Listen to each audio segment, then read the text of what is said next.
I'm Renee Garrity, and I'll be hosting tonight's Café Muse Literary Salon online, along with my co-host, Susana H. Café Muse is closing out 2022 with the anthology, I Want to Be Loved by You, Poems on Marilyn Monroe, which has lovingly and carefully been curated by Susana Case and Margo Taft Stever. The poems are as gorgeous and evocative as Marilyn Monroe. And the book itself is a pleasure to hold. Can you see it? Hope you can see it. When you hear the poems from I Want to Be Loved by You, you'll want your own copy to hold and to read. Not only the poems you hear tonight, but by the other poems by many other authors. We'll put a link to purchase the book in the chat, as well as the link to the poets' bios. We'll also put a link to donate to Café Muse to help us continue to present the excellent programs. We're a nonprofit organization, and we're personed by an all-volunteer staff. If you have trouble hearing, there's a closed caption feature at the bottom of the screen. It's a gray box marked with the letter CC. Please bear with us if there are any technical glitches. We'll be right back. Before I turn the podium over to Susana, through the miracle of film, I'd like to introduce our guest of honor, Marilyn Monroe. I want to be loved by you, just you, nobody else but you. And thank you to everyone from Café Muse for hosting us this evening. This is our, I believe, 12th presentation of the anthology and the last of the year.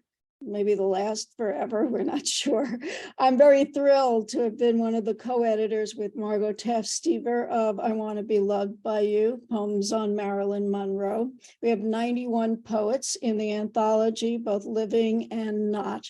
The book has been a finalist for the American Book Fest Award and also for the International Book Awards. It's a varied anthology of poems on Marilyn Monroe's persona, on her body. There are ekphrastic poems in the collection and a section of poems on her death. The way we are going to proceed this evening is each of the contributors here is going to read his or her own poem from the anthology and then some related work of theirs, and each contributor has 5 minutes. Margo and I are going to depart from that format a bit in that we are only going to read our poems from the anthology and not a related work. We're going to instead use our time to read the poems of some other contributors who are not here. I've put the order of reading in the chat, and I will add it again once I go through my poem and a couple other poems, and I will also add the bios of the readers in case anyone here is interested in learning more about the readers. So I'm going to start with my poem from the anthology, which is inspired by the film Niagara, which I recommend if you haven't seen it. And it's called Atomic Blonde. A woman labeled a tramp in a tight dress in the first half of any 1953 movie is going to be dead by its second half, like in Niagara, Marilyn playing vampy Rose Loomis, passion kissing her lover behind a barrier to the falls, the water, a symbol of rutting life force, if ever there were one, is later strangled by her husband, George, in revenge. I had that husband too, who'd already tried to cut off my air at home, a pillow over my face. This wasn't a film, and I fought back. Why were we at Niagara on vacation? I'd left the lover in New York City to kiss and mess around with on my return, no intent to coax him into a killing by a waterfall. I wanted only to be pushed out, too indecisive by nature just to leave. But in this marriage, I always had to do the cleaning up. Not a femme fatale. I was more the Polly Cutler type, the one who takes a first aid kit on vacation to soothe all possible injuries. But my George Loomis didn't steal a boat and drop to his end over the falls. When we got home, I got the papers and he signed them. This next poem is by Alessandro Fo, who is an Italian poet, and it's been translated into English for the Anthology, and it's titled Kay Kent. Kay Kent was a imitator of Marilyn in every aspect and became famous as a Marilyn Monroe impersonator. So Kay Kent. And then they asked me, what does she wear at night? Pajamas, only a part. I replied, 2 drops of Chanel No. 5. I don't want to say nude, though it is the truth. They are words I have never forgotten. Nothing of her have I ever forgotten. I lived as if I were her, not a look-alike, rather a twin. And you know how twins have mysterious histories, the same smile, the same movements, the same voice, they said. Also, the bosom, now identical to hers after the surgeon. They covered me with gold so that I was Marilyn here, Marilyn there, in the photos with skirt in the wind or nude or sexy glance as her platinumed, obviously, even if I were a brunette, she was that too. Though the gold wasn't enough. I was her and also not her. No gossip about my loves, little interest in an imposter. I shared her unhappiness. I chose to die like her, but I resisted 12 years less, alcohol and barbiturates, even if in my case, I left no doubt. Dear Dean, I love you so much. I wanted to enter into mystery like that, not wanting to say nude, with our Chanel No. 5 resting on the breast. And I will read one more. This is by Lucia Perillo, and it's titled The Marshall Street Poster of Marilyn Monroe. I go by you every day, white lady. I go by. In the window of the Pakistani's head shop, you stand over the hookahs and toe rings, zigzag and easy wider. Bent toward me in your black net jet bead, skin tight, nothing. Your breasts don't spare me anything except the nipples.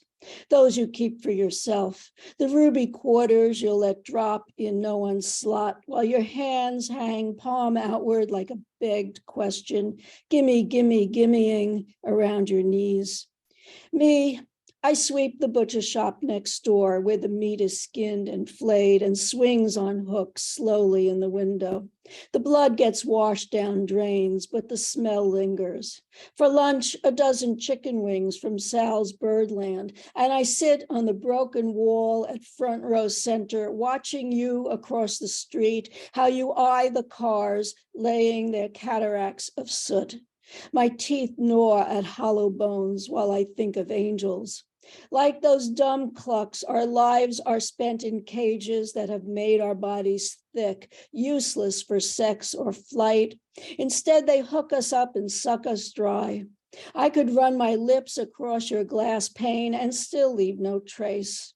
White lady, little Sheba, Madonna of the snows, your hair is the color of blank paper or heroin or a clean set of sheets.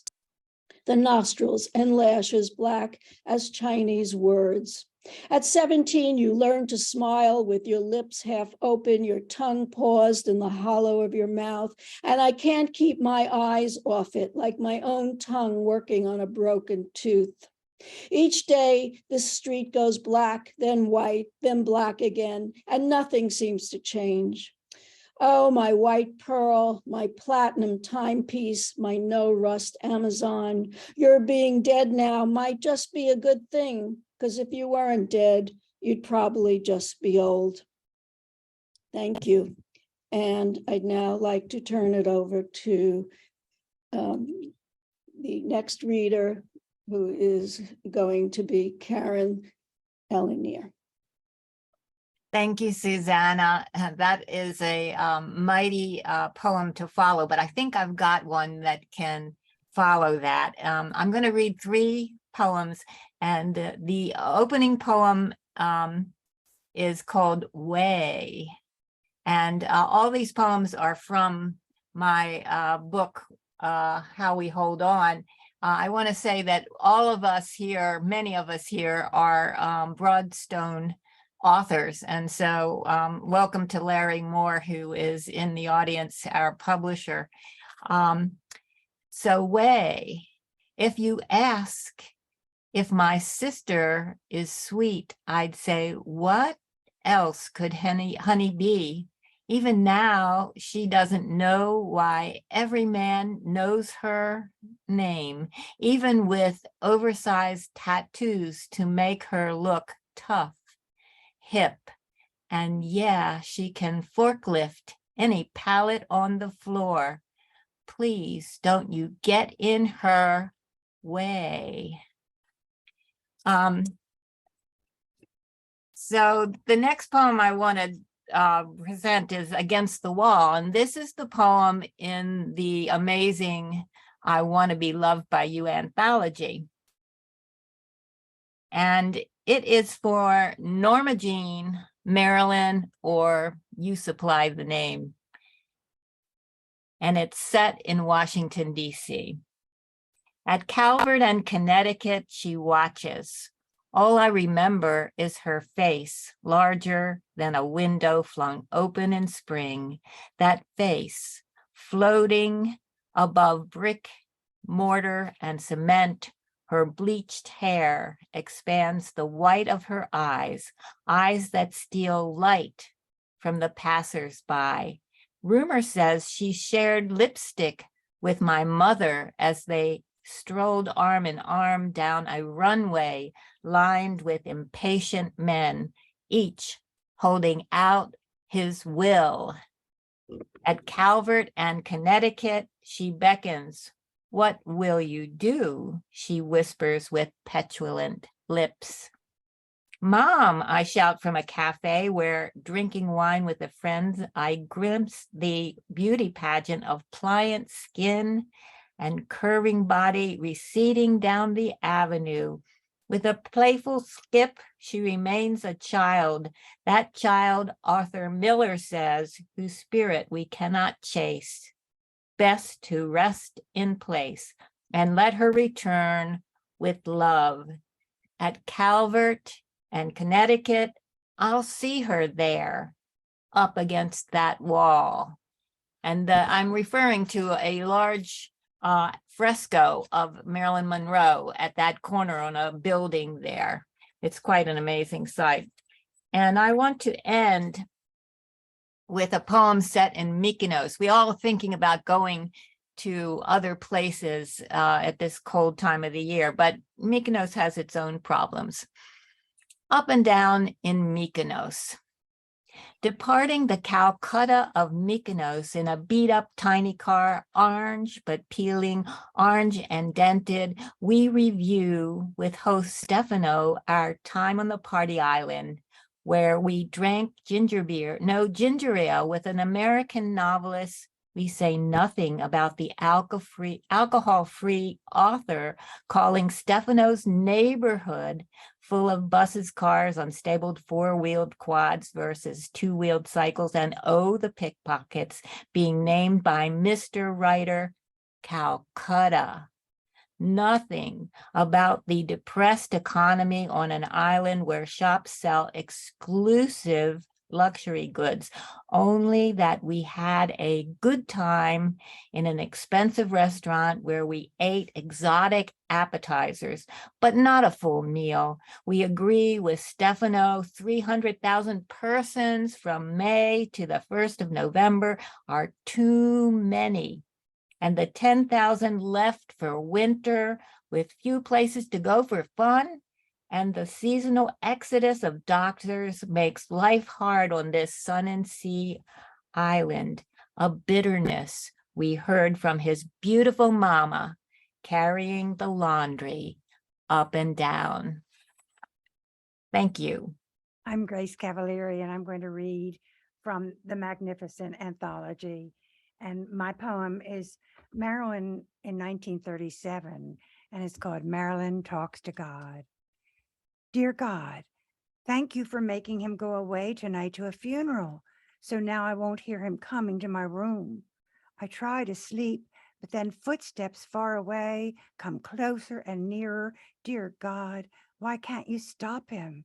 You say you can do everything, but you don't do a thing once he gets in my room. And then where are you when he touches me? I go to the ceiling and think of other things. I think of morning glories that are pink on the way to school, and the ones on the fence that close up at night, like I wish I could close up at night and no one could find me. Feelings are only ours and no one else can feel them. But when I tell his wife, she says, these are my own bad thoughts and nothing really happens. So he's gone to a funeral tonight. But who will come to my funeral? Since I'm going to hell because of him. And I will read now poems about a good man instead of a bad man. My husband, who died not too long ago, Ken Flynn. And I'm going to read. The first poem is called Mechanical Physics. I never knew how to put two pieces together. Say the garden hose, for example, its nozzle undetectable. I flooded the new coffee pot because the sections didn't quite match. Can you imagine how hard it was to convince myself I could do anything with more than one panel? I didn't even try. IKEA sent furniture in boxes all marked number 44. I could feel the lessons yet to learn. The escape from reason I could feel, my human failure before UPS left the house. Now in the lightness of the last of this day, how do I know who will hold me at sunset? I cannot make the alive and the dead parts come together as we once were. I cannot match the seams, square the ending. And in grief, there is anger. And this is called Arabia. My husband was an adventurer, and this is my imagination. Arabia, so you're gone, where you can't be reached, maybe to the left bank, working among the troops. There you are, holding on to adventure as if it were the code to eternal life, pressing on in your khaki vest through muddy fields and terse fog, clouds of mosquitoes. Maybe you're flying over flaming fields. Never mind. I'll go to Boston, where I know someone, and I'll find a job. I may move to Jacksonville, where we had so much fun. I'm sure you'll find yours, whatever that is, while I'm leafing through these damn letters yellowing in the attic drawer. And even if I read aloud the book I wrote for you, Arabia wins. You weren't put on earth to make me happy. You'll go anyway. And my last poem is called Safety. When you were in the 9th grade and I was in the 7th, you were a crossing guard keeping order at junior high school number 3. No one was disobedient when you wore that wide yellow strap across your chest. No one bruised another, caused trouble, or so much as threw a stone. Is that why no one cracked a joke about you and you would fly a plane just to feel the power of a strap across your chest? What liberation to know how to be in charge, strong and capable, flying through gunfire and lightning again and again to come back to me. although we were young and you were 15 and I was 13, since then, I've never known the world without you. Now I must be 12. Thank you. Thank you, Susana and Margo, for all of your hard work and for having us here tonight. This poem is from the anthology, Skeleton Woman. I would have liked to have told you, make it past this 36. There will be 40, 46, 50. There you'll find your own name. Call yourself crone and it will mean full moon's light spilling over snow-cast limbs. Look into your mirror and name yourself Hecate, guardian of your own crossroads. Protector, coyote, wolf, jaguar, mulching the past until it is fertility and magic. You will name yourself Oracle, shed Marilyn, shed Monroe. You'll come to know men are terrified of the wise woman. They're not leaving you. They are afraid of you. Love is not a flirtation. It is the dominant nerve of perseverance. Skeleton woman, flutter, falter, flutter. Come to see the divorce, the shaming, not as startling or as castigation. They just are. Before we meet ourselves, we mistake lust for love, fish frantically for fantasies. You knew lonely because you had not found your untangler yet. Fishermen called you haunted inlet to hide their fear, but love looks upon tangled bones and says, now I am free from the chore of hunting. I have found my feast. Love sings softly, letting damp lullaby breath warm bare bones, untangles the trapped from the fisherman's nets, exhausted falls to dreams by the fire. The untangled thrums the drum of the other's heart until naked bones wear flesh, breast and womb plump again, until two bodies warm one another skin to skin, then wait to feed each other for all days. That's a fairly long one, I think. So I'll read one more. Full buck moon. Night gently closes its lid on peace, found in sunburned skin, still oily with scent of pineapples and coconut. We are pinhole-eyed and canned beer tired. Citronella candles come out burning in red barrel glasses. We scatter them across two pine picnic tables and hover slide across the benches, wary of splinters and tender thighs. Root our chipped paint toes into trucked-in sand, our bodies easy as our giggling in this nook of comfort on the shore between the town reservoir and Doot and Billy's camper. Ashtrays and shades of anodized, Newports we bum off Doot when we run out of Camels, tang and sting of menthol cooling cavities, an unseasonable freeze, ice in our gums. Passing joints, stink of day heat still up on us, our youth smooth and unaware, making cutoffs bare feet and t-shirts look good, and porch light glowing a hue of plum flesh, laying itself over evening. My mama's 8th grade boyfriend drooling on my collarbone. You look just like her. Thank you all very much for having me here tonight. I'm Barbara Goldberg. Marilyn would be pleased indeed that we're paying homage to her. I'm going to read 2 poems. The first one is Marilyn. And there was a review of that TV movie. I don't know how many of you saw it, which said that American audiences, particularly females, were furious at that movie because it made her seem like a victim. And I think the director, somebody said, well, what can you do? That's the way she was. But I guess you can look at a life from many different points of view. And hopefully there were many parts of her life that were fulfilling. Marilyn. Had it been me, I never would have chosen her. Too blonde, too white, too drop-dead gorgeous. Not to mention her voice, breathy and hesitant. I guess some men like that.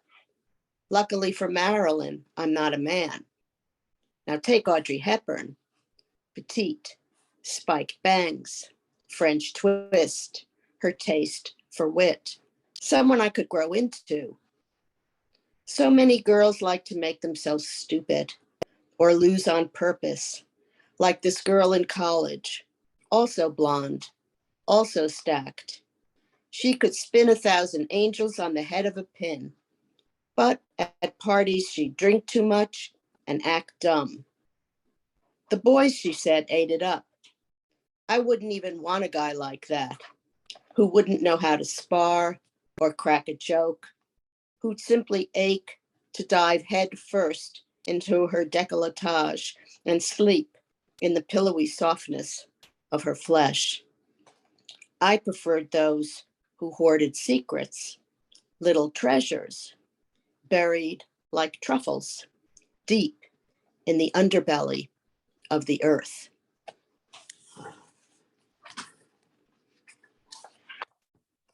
And the second poem, I'm going back to the primordial woman, Eve. We all come from her, I guess, and she had her own issues. I wrote a series called First There Was Light, and that begins the narrative. But the first poem in that series is called Earthly Fair, and 20 points if you can figure out how I spelled fair.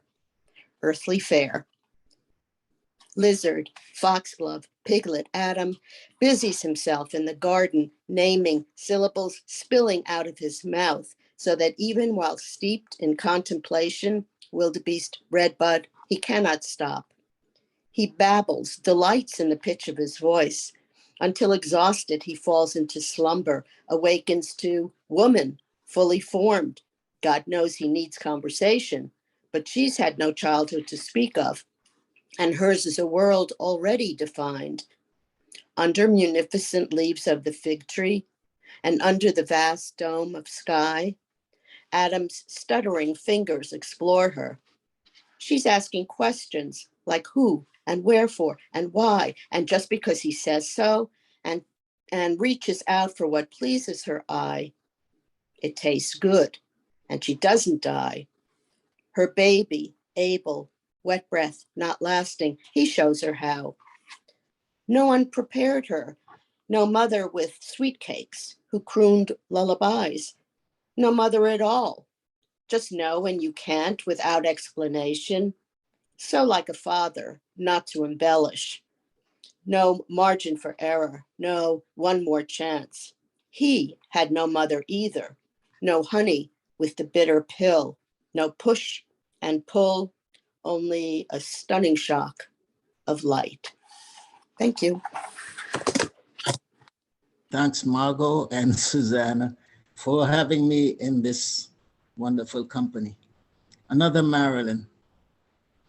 My niece, Marilyn Monroe, was darker than the screen star, but talked with the same breathy ooh, eyes half-lidded, lashes long.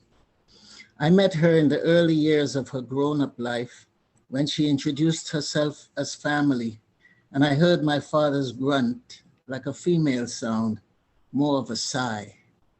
It made me wonder, was her mother the baby brought one night in pouring rain? My dad's response, a few dollars crumpled and flung over the gate. The night we met, I said a silent apology on his behalf for all the Marilyns who fended, even before they learned to flutter their eyelids for themselves, for mothers and grandmothers whom men keep waiting, even in pouring rain.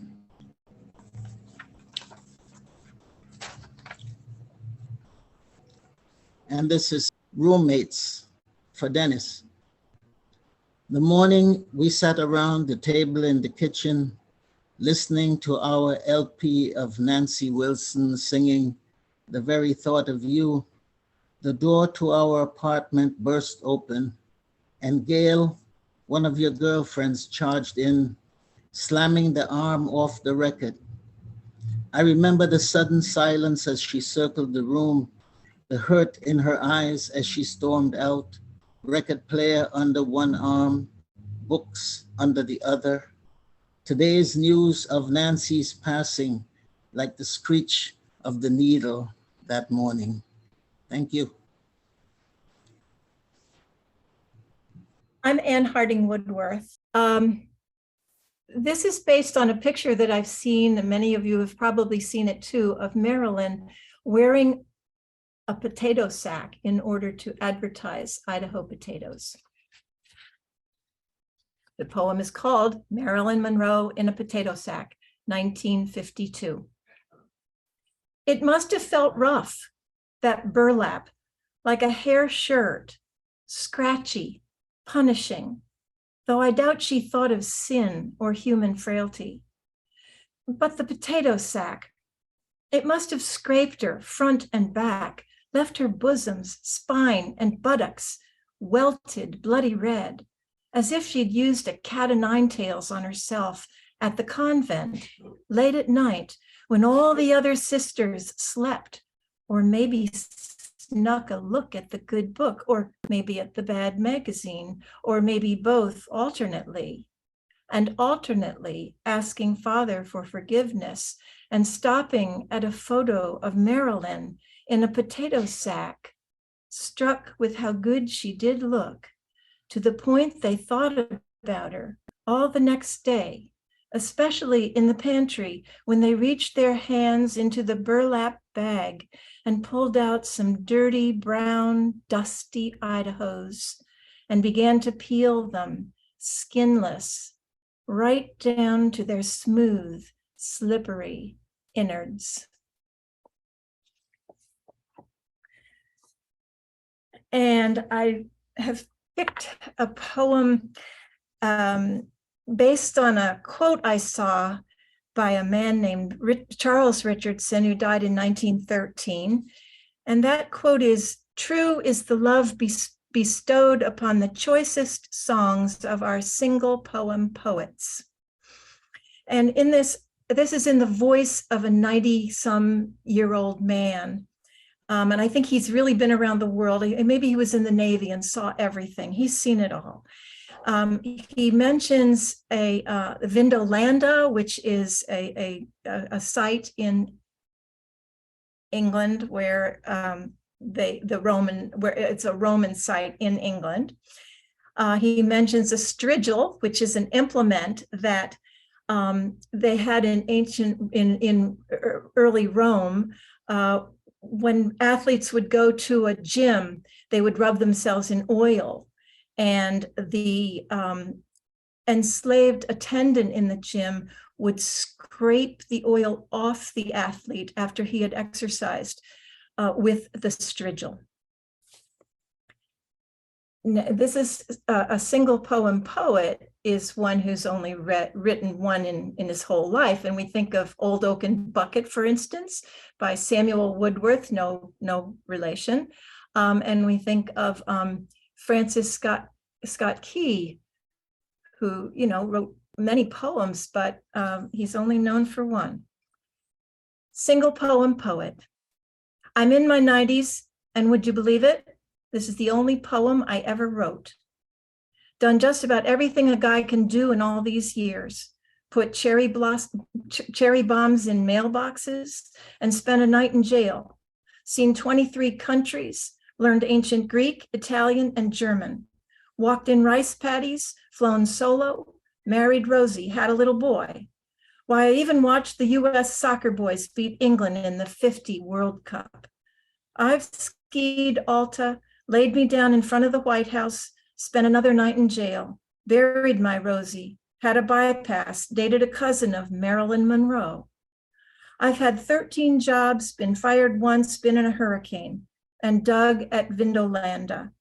where I unearthed a strigil that's in the British Museum. Still, I never wrote it down till now, and you are my witness, stranger, the others being gone who could have vouched for my poem, even sung it, set it to a tune. Maybe you will love it, truly, my star-spangled banner, my old oaken bucket. I'm a single poem poet, getting my song in just under the line. Thank you. I'm going to begin by reading my poem from the anthology, Beauty Parlor. A pedicurist clips a hangnail from a client's big toe while Monsieur Mark, cultivated Belgian, whittles away at her hair. He praises her Botox, only 5 injections, her face now full and taut. In 1905, blondined hair was scandalous. Over a century later, I'm trying to make mine as platinum as possible, bleach out then blend with the gray growing in, cut down on visits and cost. While I stamp out signs of age, my stylist, a striking woman who was recently a man, talks about her boyfriend in a soft, masculine voice. On the corner below at Lex and 28th, we observe a woman, blonde hair straggling, like Marilyn's on her way down. But this woman's roots have grown in 3 inches of black. What a shame, exclaims Monsieur Mark. The woman stumbles, gropes the trash can, body bent over, off balance. Oddly leaning, she careens, wobbles into the street. Bus brakes screech. She hawks green phlegm. Must be on crack, says one client. Monsieur Mark wonders, why doesn't she do something with her hair? And this poem is also in the End of Courses, published by Broadstone Books. And thanks to Larry Moore, who's in the audience tonight. I also wanted to read a few poems from the illustrious poets who are no longer with us. And one of them is Sylvia Plath's. She and Ted Hughes were planning to meet with T.S. Eliot, who was the rage in poetry at that time. From the Unabridged Journal, Sunday, October 4th, 1959. Marilyn Monroe appeared to me last night in a dream as a kind of fairy godmother, an occasion of chatting with audience, much as the occasion with Eliot will turn out, I suppose. I spoke almost in tears of how much she and Arthur Miller meant to us, although they could, of course, not know us at all. She gave me an expert manicure. I had not washed my hair and asked her about hairdressers, saying no matter where I went, they always imposed a horrid cut on me. She invited me to visit her during the Christmas holidays, promising a new, flourishing life. Wouldn't it have been nice if both of them could have had a new, flourishing life? I also wanted to read Marilyn Monroe's contribution. Everyone might not know that her poems were published posthumously by Farrar, Straus, and Giroux in Fragments in 2010, and she actually was a poet. I left my home of green, rough wood, a blue velvet couch I dream till now, a shiny dark bush just left of the door, down the walk, clickety-clack as my doll in her carriage went over the crack. We'll go far away. The meadows are huge. The earth will be hard on my back. The grass touched the blue and still white clouds, changing from an old man's shapes to a smiling dog with ears flying. Look, the meadows are reaching. They're touching the sky. We left our outlines against the crushed grass. It will die sooner because we were there. Will something else have grown? Don't cry, my doll, don't cry. I hold you and rock you to sleep. Hush, hush. I was only pretending now. I'm not your mother who died. I shall feed you from the shiny dark bush just left of the door. And I wanted to end by reading a poem by Edwin Morgan, one of the great poets of Scotland who died in 2010. The death of Marilyn Monroe. What innocence, whose guilt, what eyes, whose breast? Crumpled orphan, Neanderthal bed, white hearse, Los Angeles, DiMaggio, Los Angeles, Miller, Los Angeles, America.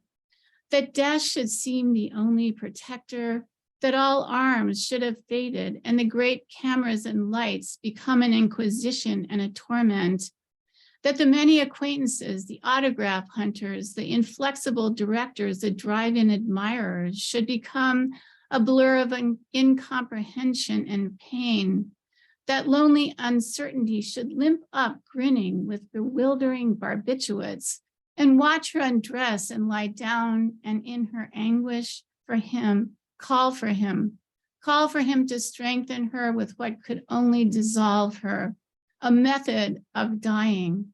We are shaken, we see it, Strasbourg, Los Angeles, Olivia, Los Angeles. Others die, and yet by this breath, we are a little shaken. We feel it, America. Let no one say communication is a cant word. They had to lift her hand from the bedside telephone. But what she had not been able to say, perhaps she had said, quote, all I had was my life. I have no regrets, because if I made any mistakes, I was responsible. There is now and there is the future. What has happened is behind, so it follows you around. So what? This to a friend 10 days before. And so she was responsible. And if she was not responsible, not wholly responsible, Los Angeles, will it follow you around? Will the slow white hearse of America follow you around? And I just wanted to mention to end that we began the year with Milk and Cake's publication of I Want to Be Loved by You, poems on Marilyn Monroe, and with a reading on Valentine's Day at KGB Bar in New York City. We've subsequently held 11 spectacular and unique readings on Zoom and in person, and this one is no exception.